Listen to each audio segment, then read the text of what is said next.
ओडिशा के पुरी में स्थित 12वीं सदी के जगन्नाथ मंदिर का रत्न भंडार 40 साल बाद फिर से खोला गया। अधिकारियों ने बताया कि आभूषणों, मूल्यवान वस्तु की सूची बनाने और भंडार गृह की मरम्मत करने के लिए रत्न भंडार को खोला गया है। इसके पहले 1978 में से खोला गया था।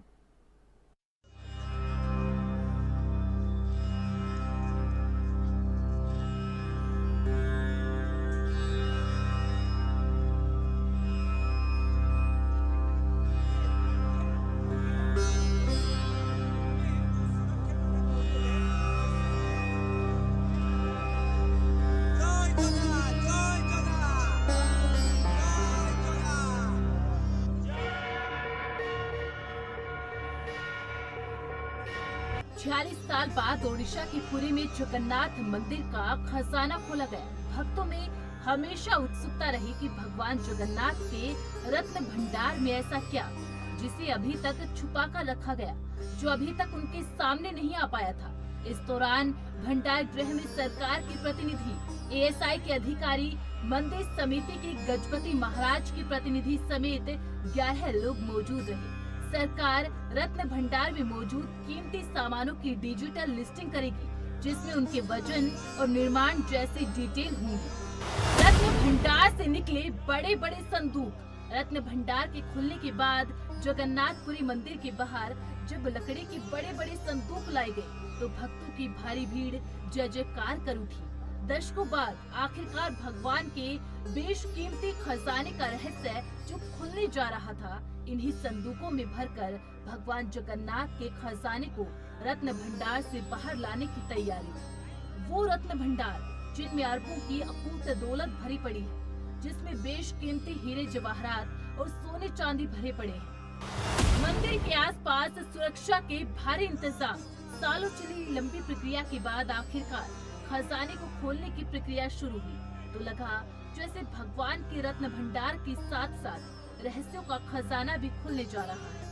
भगवान के इस रत्न भंडार में कितनी दौलत भरी पड़ी है और उसकी अहमियत क्या है, ये इसी बात से समझ सकते हैं कि इसके लिए मंदिर के आसपास भारी सुरक्षा इंतजाम की गए थे।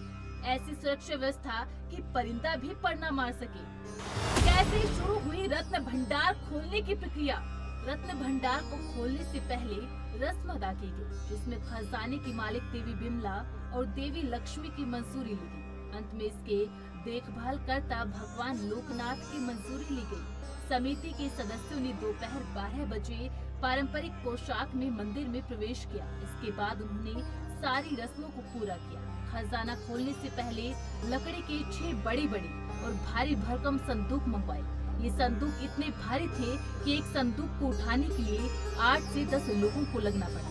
इससे पहले ओडिशा की डिप्टी सीएम प्रवती परिदा ने बताया कि हम आज से वहीं पर रुकेंगे और देखेंगे कि गिनती आराम से हो। पिछली सरकार ने रत्न भंडार को रहस्य बनाकर रखा था। रत्न भंडार की बार बार गिनती होनी चाहिए। हम लोग आज ही निकल रहे हैं। माननीय मुख्यमंत्री ने जो निर्देश दिए हैं कि नीलाद्रि विजय तक वहीं पे रहना है, तो माननीय लॉ मिनिस्टर भी जाएंगे, कल्चर मिनिस्टर भी जाएंगे, हम भी जाएंगे और शायद हम आज से ही वहीं पे रुकेंगे और नीलाद्रि विजय तक वहीं पे रहेंगे। देखेंगे कि नीति कांति आराम से हो और प्रभु की जैसे आड़प मंडप से रथ में जाना, फिर रथ से बाहुड़ा यात्रा में जाना और वहाँ पे सुनावेश है, फिर नीलाद्रि विजय है, ये सब काम आराम से हो, उसको देखने के लिए हम लोग जा रहे हैं। बाकी जो प्रभु की इच्छा है कि 3-4 दिन उनके सेवा में हम जा रहे हैं, तो हम लोग सब खुश हैं कि प्रभु के कार्यक्रम सब आराम से हो। कोई सब लोग जितने आराम से आते हैं पुरी को, आज पाग तो शायद अनुकूल रहेगा उस टाइम, सब लोग और ज़्यादा भी भीड़ होगा सुनावेश में और नया नया प्रशासनिक अधिकारी भी वहाँ पे है। हमको विश्वास है कि प्रभु की कृपा है, सब कुछ आसान होगा। आप सेवायत के साथ और प्रशासन के साथ हम जाने के टाइम पे हम जाएंगे तो आड़प मंडप में प्रभु के दर्शन करेंगे, प्रशासनिक जो मंदिर प्रशासक है उनके साथ बैठेंगे। उसके बाद जो सेवायत है उनके साथ बैठेंगे, एसपी कलेक्टर के साथ बैठेंगे। और पुलिस प्रशासन का थोड़ा कड़वा होना पड़ेगा इस बार, क्योंकि जो गलत हुआ है वो गलत दोबारा नहीं होना चाहिए। और मंदिर में इतने लोग आ रहे हैं, हमने रथ यात्रा के दिन भी देखे थे, बहुत लोग आ रहे हैं, तो शायद इतने लोगों को पुलिस प्रोटेक्ट करना मुश्किल है। फिर भी इस बार देखेंगे कि हमसे कोई चूक ना हो। वहीं रत्न भंडार को लेकर निरीक्षण समिति के सदस्य सुदर्शन पटनायक ने बताया, हमने सीएम से इसको खोले जाने की मांग की थी। पटनायक ने कहा कि एएसआई की एक तकनीकी समिति ने 2018 में आंतरिक रत्न भंडार कक्ष का निरीक्षण किया था और दीवारों, छत और तहखाने में कई क्षति पाई थी। लास्ट ईयर हमने इसी बात को लेकर हमारा जो गजपति महाराज मैनेजिंग कमेटी के चेयरमैन है, हमने उनको इसके ऊपर लिखा था कि लास्ट ईयर जब हमें ये पता चला कि जो 2018 में जब खुलने रिपोर्ट में था कि रत्न भंडार का अंदर बहुत सारे वहाँ पर खराबी है, जिसके वजह से पानी सीपेज कर रहा था और प्लास्टर छूटा हुआ था, ऐसे सब बात सामने आया था। और राष्ट्रपति हाईकोर्ट ऑर्डर ये एएसआई की तरफ से मंदिर मैनेजिंग कमेटी को लिखा गया था कि हमें जल्दी से जल्दी हैंडओवर कीजिए, रिपेयर करना बहुत ज़रूरी था। तो इसी को लेकर हमने ये हमारा ऑनरेबल चेयरमैन जो है मंदिर जगन्नाथ कमेटी जो मैनेजिंग कमेटी के चेयरमैन, उनको मैंने लिखा था। तो उसके बाद एनी हाउ ये डिस्कशन हुआ और अभी तक जो इतने साल से हम लोग वेट कर रहे हैं कि कब ये रत्न भंडार खुलेगा।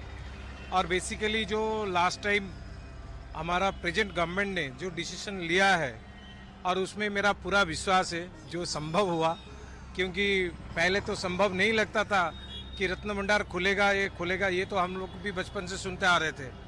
बट अभी हमने जो ऑनरेबल सीएम सर को भी ये लिखा था कि रत्न भंडार का जो मेन इम्पोर्टेंट पार्ट है रिपेयरिंग पार्ट है।